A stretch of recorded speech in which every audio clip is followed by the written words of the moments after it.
Arrivé par un hold-up électoral qui restera dans les annales de l'histoire politique de notre pays, les députés de la deuxième législature de la 7e République quittent comme ils sont arrivés, c'est-à-dire dans l'indifférence générale. Cette législature a atteint les objectifs qu'elle s'était fixés à son installation, a dit pourtant Husseini Tini dans son discours de clôture.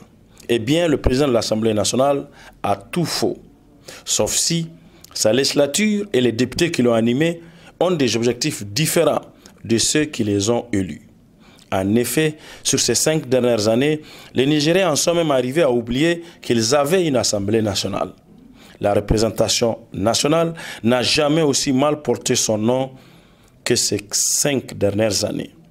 Se transformant en simple mais véritable chambre d'enregistrement du gouvernement, l'Assemblée nationale a systématiquement obéi au doigt et à l'œil à l'exécutif. Pendant 5 ans, les Nigériens ont observé méduser les représentants du peuple, courber l'échine et acquiescer à tous les desiderata du gouvernement, même les plus liberticides. Ainsi, alors qu'elle était largement vomi par les Nigériens, Husseini Tini et ses camarades ont adopté sans coup férir la loi des finances 2018 avec les conséquences que l'on connaît. Alors que les populations qu'ils sont censés représenter ont vigoureusement rejeté la loi sur le statut personnel introduite en catimini par le gouvernement, les députés, sans résigner, ont honteusement voté ces dispositions iniques.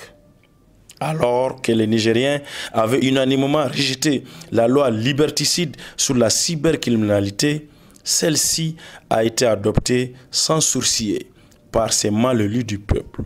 Dans le même temps, cependant, refusant de faire droit aux attentes légitimes des Nigériens en matière de bonne gouvernance et de gestion des ressources nationales, l'Assemblée nationale, celle-là même dont parle M. Husseini Tini, refuse de mettre en place une commission d'enquête parlementaire pour investiguer sur les revenus du pétrole et leur utilisation. Comme si les ressources du pétrole leur appartenaient, ou comme si la dite enquête était dirigée contre eux. Une attitude incompréhensible qui a indigné plus des Nigériens. Pire, pendant que la lutte contre les trafics de toutes sortes, et celui de la drogue en particulier, est une préoccupation nationale, ces représentants du peuple qui ne représentent finalement qu'eux-mêmes ont refusé de lever l'immunité du député Sidi Lamine, sur qui pourtant pesait des lourdes et graves présomptions de trafic de drogue, des griefs qu'il a du reste lui-même reconnus. Un vrai scandale s'il en est, mais qui n'a nullement ébranlé la posture tout aussi scandaleuse de l'Assemblée nationale sur la question. Même les séances d'interpellation sporadiques des membres du gouvernement sur des questions touchant la vie de la nation se sont transformées en véritables scènes de théâtre où députés et ministres amusent la galerie sans que rien de bénéfique pour la nation ne sorte. C'est à croire que la prérogative constitutionnelle de contrôle de l'action gouvernementale conférée à l'Assemblée nationale a été reléguée au rang de simple formalité récréative sous le magistère de Husseini Tini.